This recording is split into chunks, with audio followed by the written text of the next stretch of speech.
A lot of people don't like Elon Musk, especially right in the epicenter of Trump's misfit cabinet. Elon Musk is fighting with Scott Bessent, the Secretary of the Treasury. They've unfollowed each other on Twitter, as mature people that work together often do. You know, when Pumps and I get in a fight, that's what we do. We unfollow each other really quickly. These people are so immature and so childish. There's no question that this is Elon Musk's number one thing that he does when he's mad at somebody, because his whole life and his whole identity is being on Twitter, that he goes and he's like, I'm going to unfollow him. Yeah, he does that with his baby mamas, too, if he gets mad at them. He unfollows them or blocks them on Twitter. I mean, two men in charge of the United States government are fucking around on social media with follow and unfollows. It is absolutely mind-numbing. And I think a lot of this has to do with probably the tariffs. And Scott Bessent has one opinion, and then another advisor has another, and then another has another advisor. Nobody has a cohesive plan in this government. And this is trickle down dipshit incompetence from orange face all the way down. But this is not getting enough attention, in my opinion. Put this up. This is the whistleblower. And Branislav Slantchev, I'm probably butchering his name, but I think this is a very important thread. He said, this is so much worse than the initial report suggested, and it was already extremely bad.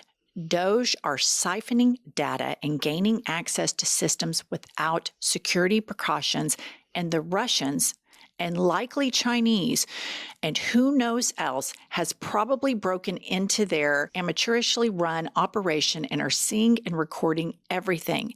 This is a scandal that should be career ending for everyone involved, at the very least criminal charges for treason, if it comes out, is not just incompetence. And I agree wholeheartedly. We have Elon Musk, who has at a rapid speed run to all of the computers and the hard drives at the epicenter of the United States federal government. He has no security clearance. He's brought in 18 to 22-year-olds that don't have security clearance. And after they do this, after they change the logins and the password, Russia logs in. Where are the arrests? I mean, how is this possible? And at the same time, Pete Hegseth is driving the Pentagon into complete dysfunctional disarray. I mean, this is utter insanity. You have to think that it's coordinated either by Russia or China or their agents. We know Elon Musk and Vladimir Putin have a close relationship, but you cannot tell me they are just so amateurish. This is pointed, in my opinion. All these security breaches, how many people have access to the United States, it has to be coordinated, because this level of incompetence, I mean, I don't even think you can be this incompetent. I think they're doing it on purpose, giving Russia access to our nation's privacy, secrets, anything else. Of course it's on purpose, because we know that the United States government has said that they will no longer monitor election interference by foreign adversaries in our campaigns.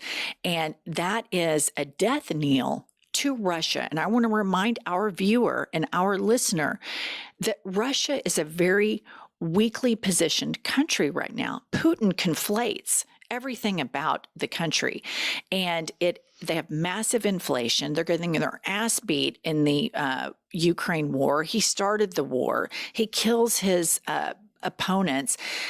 Economies do not do well where a corrupt, autocratic government reigns. And America is about to learn this, as Trump is fundamentally dismantling the foundations of our American economy.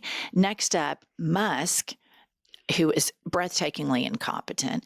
His handpicked IRS chief lasted just 72 hours. And again, this is the kind of crap that happened in Trump 1.0. He'd have somebody come in, Scaramucci, you may remember, and then he's out. There's nothing that Donald Trump is doing, or nothing that anybody in his cabinet is doing, that is advocating for security and stability. That is gone. the days of American government trying to make the country stable and secure are over. They are intentionally destabilizing the government and intentionally making all of us less secure. And the links with Trump and Putin go back all the time. That's why Trump's always like Russia, Russia, Russia, because it's true. And we know that Musk had a lot of phone calls. And it just seems to me like when they won, Trump and Musk, they raced in, fired everybody that potentially knew something about them, and they went and destroyed evidence is what it looks like to me. And I know that there's so many attacks all over the system, and they're intentionally flooding the zone.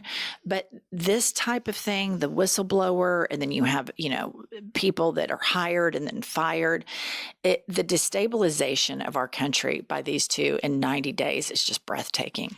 It is destabilizing and just flat out corruption. I mean, just corruption from top to bottom. Okay, and this is interesting. Senator Chris Murphy, one of my favorites, posted a screenshot of a text message. Put this up. So he's talking about the Department of Government Efficiency. And somebody texted Chris Murphy and said, ridiculous story, anonymous if you share. A friend of mine worked for the FDA and was fired when the big layoffs happened. When the court in Maryland ordered them all reinstated, he was put on paid administration leave. He has since accepted another job, but can't start until he officially resigns from the FBA. He's been trying to resign for weeks, but the person who processes the resignations is also on paid leave, so they can't process it. He is still getting paid by the FDA to do nothing and is trying to tell them to stop paying him, but can't. Government efficiency at its finest. So Elon Musk, you guys, he's not qualified for this government efficiency thing. It's not efficient at all. Spending is up higher than it was under Biden.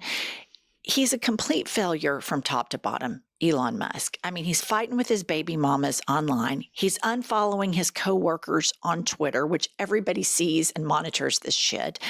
And then the DOGE thing, and this is what just amazes me, how stupid the MAGA base is. Right. That if somebody comes out and says, oh my God, Elon Musk is saving us all this money, that's an extraordinary claim. It should be backed up by extraordinary evidence. To the contrary, there's no evidence whatsoever. And stories like this that were texted to Senator Chris Murphy are abundant. Well, and there's so many fired, hired, all of those things. You can't put them on paid leave. They're on paid leave. The government is spending so much more. And Elon Musk, it was going to be $2 trillion, then $1 trillion. It's every single number is well lower than projections.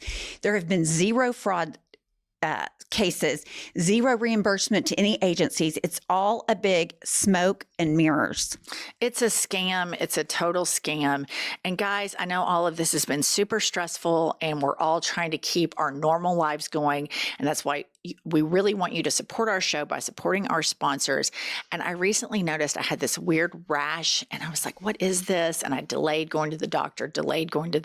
And then I remembered my ZocDoc app, and I was able to go into ZocDoc, enter my insurance, and it produced like a doctor that was available that took my insurance in my area within 48 hours, got some cream, all better.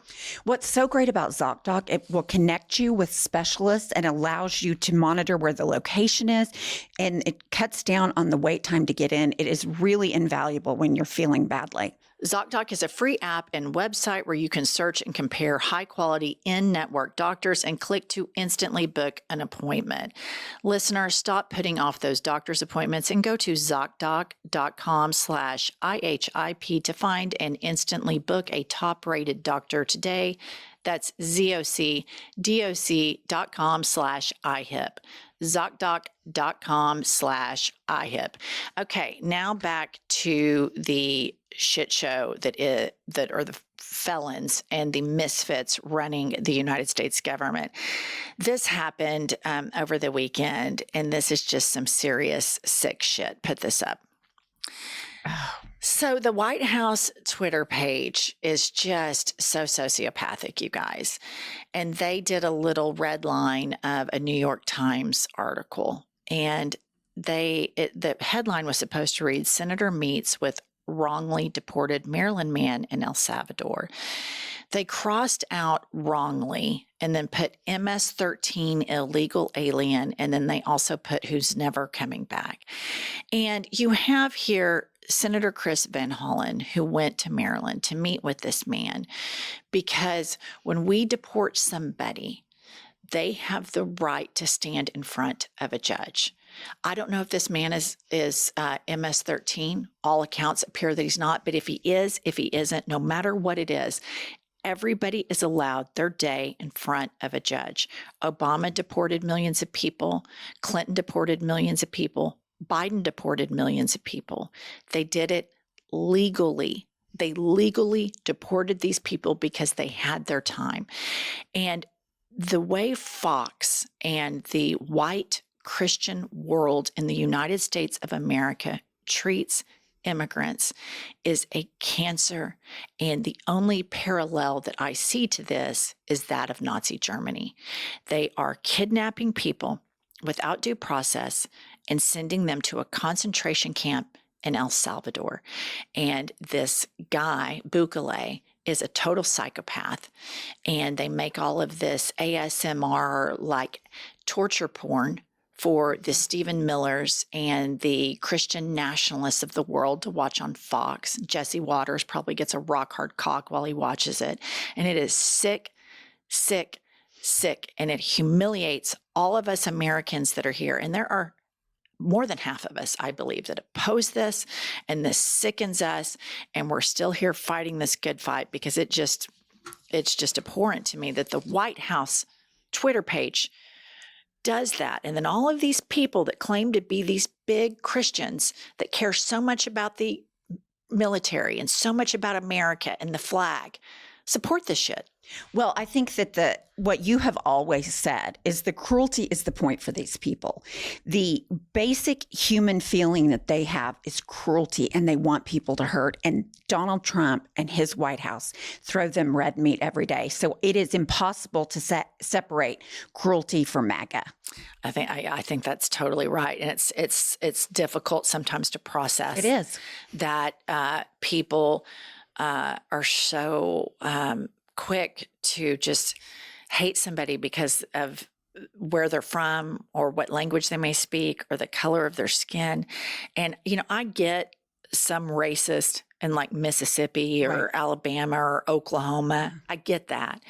But across the United States, that he awakened and brought back to the surface all of this just horrific racism, and that people celebrate and like that people are sent to a concentration camp illegally it's difficult to share oxygen. It really in is. A country with people that are that morally depraved. Okay, please subscribe to our channel. We're on our way to 1 million. We can't do it without you, and we'll see you all later.